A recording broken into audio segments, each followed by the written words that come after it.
పెద్ద మనుషులేనా?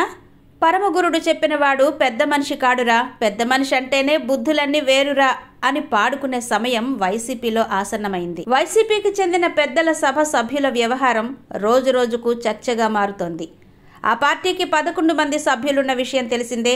దీనినే వైసీపీ ముఖ్య నాయకుడు, రాజ్యసభ సభ్యుడు సాయిరెడ్డి టీడీపీకి లోక్సభలో 16 మంది ఎంపీలుంటే మాకు రాజ్యసభలో 11 మంది, లోక్సభలో 4 ఉన్నారని చెప్పారు. పరిస్థితి ఇప్పుడు సాయిరెడ్డి అనుకున్నట్టుగా అయితే లేదు.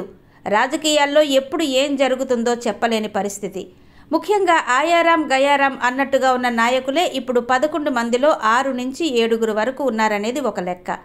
ఆర్ కృష్ణయ్య, పిల్లి సుభాష్ చంద్రబోస్, మోపిదేవి వెంకటరమణ, పరిమళ్ నత్వాని, గొల్ల బాబురావు వంటి వారు ఏ ఎండకు ఆ గొడుగు పడతారనే విషయంలో సందేహం లేదు. తమ వ్యాపారాలకు ఇబ్బంది వస్తే నత్వాని, తనపై కేసులు తిరగదోడితే మోపిదేవి, ఏదైనా పదవో డబ్బో ఇస్తానంటే మిగిలిన వారు జంప్ చేసేందుకు రెడీనే.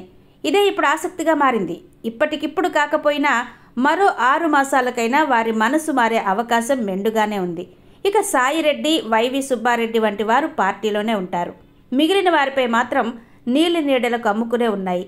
ఏ క్షణంలో అయినా వారు మనసు మార్చుకుంటే పెద్దల సభలో మార్పులు తప్పవు. టీడీపీలోకి కాకుండా బీజేపీలోకి వెళితే వైసీపీకి ఉభయ కుశలోపరిగా మేలు జరుగుతుందన్నది కొందరి ఉద్దేశంగా ఉందని అంటున్నారు. గతంలో టీడీపీ కూడా ఇదే పని చేసింది. కాబట్టి రేపు ఒకవేళ ఎంపీలు వెళ్లిపోవాలని అనుకుంటే బీజేపీ వైపు వెళ్లేలా ప్రోత్సహించినా ఆశ్చర్యం లేదని పరిశీలకుల అంచనా. ఏదేమైనా పరమగురుడు చెప్పినవాడు పెద్ద మనిషి కాడురా అన్నది నిజమే మరి.